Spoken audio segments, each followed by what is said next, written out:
Hello नमस्कार साथियों, स्वागत है आप सभी का हमारे YouTube channel Sunday study point में। तो साथियों, आज के दो टॉपिक है आपका यूजीसी नेट जेआरएफ सेट परीक्षा के लिए जनरल पेपर 1 के लिए 6 नंबर शोध अभिव्यक्ति संबंधित महत्वपूर्ण प्रश्न है। वीडियो को लाइक और शेयर कर दीजिए। इससे पहले हमारे 88 सेट अपलोड हो चुके हैं। यदि वे नहीं देखे तो उनका लिंक आपको नीचे डिस्क्रिप्शन में मिल जाएगा, या फिर आप चैनल की प्ले लिस्ट में जाकर वहां से हमारे अन्य वीडियोस देख सकते हैं।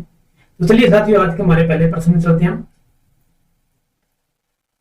भारत के शहरों में धूल में मुख्यतः शामिल होते हैं सल्फर के ऑक्साइड, नाइट्रोजन के ऑक्साइड और अनजले हाइड्रोकार्बन, कार्बन मोनोऑक्साइड और एसपीएम, सल्फर के ऑक्साइड और ओजोन।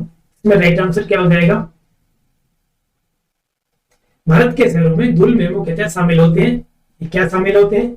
ये नाइट्रोजन के ऑक्साइड और अनजले हाइड्रोकार्बन शामिल होते हैं।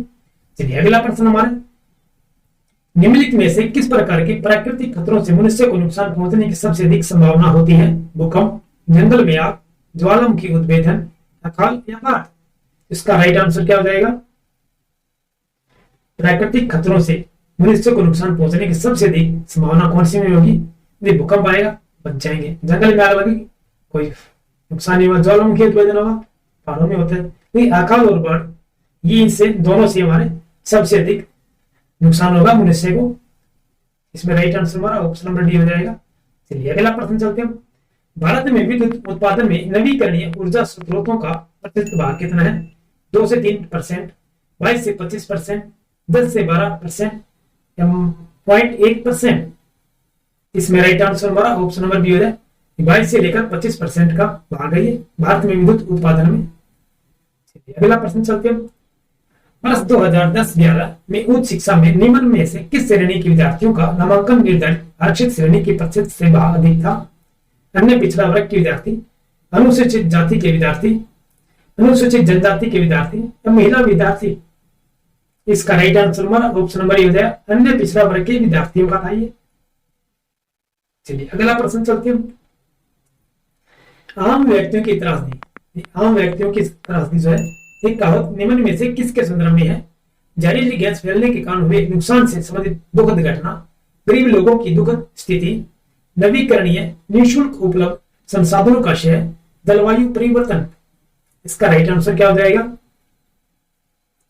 आम व्यक्तियों की त्रासदी की जो कहावत है ये किससे संदर्भ है? तो इसका तात्पर्य जो है नवीकरणीय निःशुल्क उपलब्ध साधनों का क्षय होने से है। ऑप्शन नंबर सी जो बिल्कुल राइट आंसर हो जाएगा। क्योटो प्रोटोकॉल किससे संबंधित है? ओजोन अवशय, खतरनाक अपशिष्ट, जलवायु परिवर्तन या नाभिकीय ऊर्जा। इसका राइट आंसर क्या हो जाएगा? क्योटो प्रोटोकॉल किससे संबंधित है? ये जलवायु परिवर्तन से संबंधित है। ऑप्शन नंबर सी तो बिल्कुल राइट आंसर हो जाएगा। चलिए अगला प्रश्न चलते हैं। निम्नलिखित में से पृष्ठीय ओजोन की प्रदूषक के रूप में संभावित विरचना का उत्सर्जित स्रोत कौन सा है? परिवहन क्षेत्र, प्रशीतन और वातानुकूलन, वेटलैंड्स, उर्वरक। इसमें राइट आंसर क्या रहेगा? पृष्ठीय ओजोन की प्रदूषक के रूप में संभावित विरचना का उत्सर्जन पूछा गया है, तो इसमें कौन सा हो जाएगा?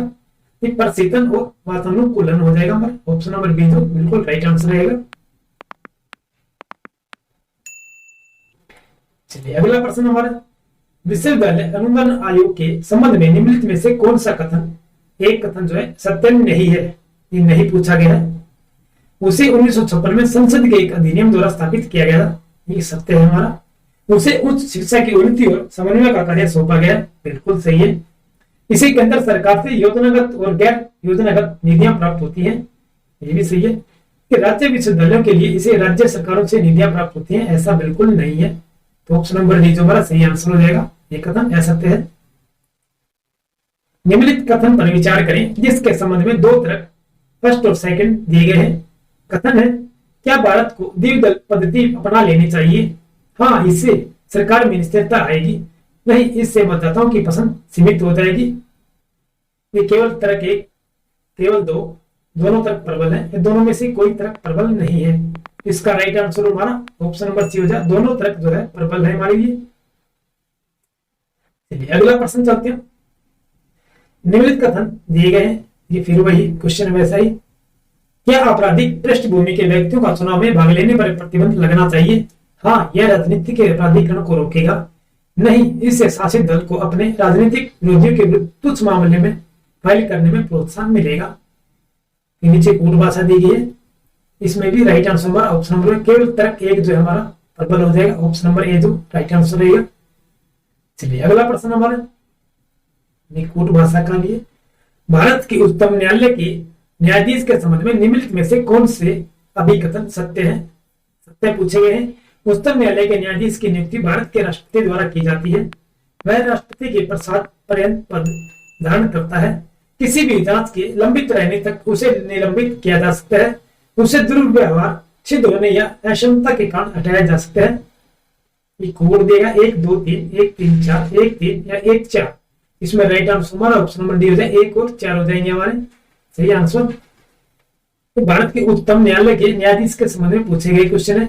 उच्चतम न्यायालय के न्यायाधीश की नियुक्ति भारत के राष्ट्रपति द्वारा की जाती है। ऑप्शन नंबर फर्स्ट है, उसे दुर्व्यवहार सिद्ध होने या अक्षमता के कारण हटाया जा सकता है। 1 और 4 हमारे बिल्कुल राइट आंसर हो जाएंगे। चलिए अगला प्रश्न चलते हैं। प्राथमिक विद्यालय के स्तर पर अधिकतर शिक्षक महिलाएं होनी चाहिए क्योंकि वे बच्चों को पुरुषों से बेहतर पढ़ा सकती हैं। पुरुषों से बेहतर मूल विषय वस्तु के जानकारी होती है, कम वेतन पर उपलब्ध हो जाती है, बच्चों से प्यार और स्नेह से व्यवहार करती है। इसका राइट आंसर क्या रहेगा? प्राथमिक विद्यालय के स्तर पर अधिकतर शिक्षाएं महिलाएं होनी चाहिए। क्यों होनी चाहिए? बच्चों से प्यार और स्नेह से व्यवहार कर सकती है। ऑप्शन नंबर डी जो हमारा बिल्कुल राइट आंसर हो जाएगा। चलिए अगला प्रश्न हमारा, पूर्वतः अधिपत्र में लोकसभा अध्यक्ष किसके बाद आते हैं? राष्ट्रपति, उपराष्ट्रपति, प्रधानमंत्री, कैबिनेट मंत्री। इसका राइट आंसर क्या हो जाएगा हमारा? पूर्वतः अधिपत्र में लोकसभा अध्यक्ष प्रधानमंत्री के बाद आता है, तो ऑप्शन नंबर सी जो हमारा बिल्कुल सही आंसर रह जाएगा। लोकसभा अध्यक्ष के बाद आता है प्रधानमंत्री आता है। अगला प्रश्न चलते हैं। शिक्षक द्वारा ब्लैक बोर्ड का स्रोत उपयोग किसके लिए किया जाता है? शिक्षण सामग्री को श्वेत श्याम रूप में लिखना, विद्यार्थियों को एकाग्रचित्त बनाना, महत्वपूर्ण तथा उल्लेखनीय बिंदु लिखना, शिक्षक द्वारा स्वयं को प्रदर्शित करना। इसका राइट आंसर क्या रहेगा? शिक्षक द्वारा ब्लैक बोर्ड का स्रोत उपयोग किसके लिए किया जाता है?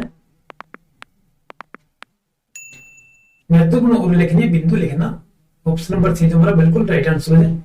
इस शिक्षक द्वारा ब्लैक बोर्ड का स्रोत उपयोग महत्वपूर्ण तथा उल्लेखनीय बिंदुओं को लिखने के लिए तैयार किया जाता है।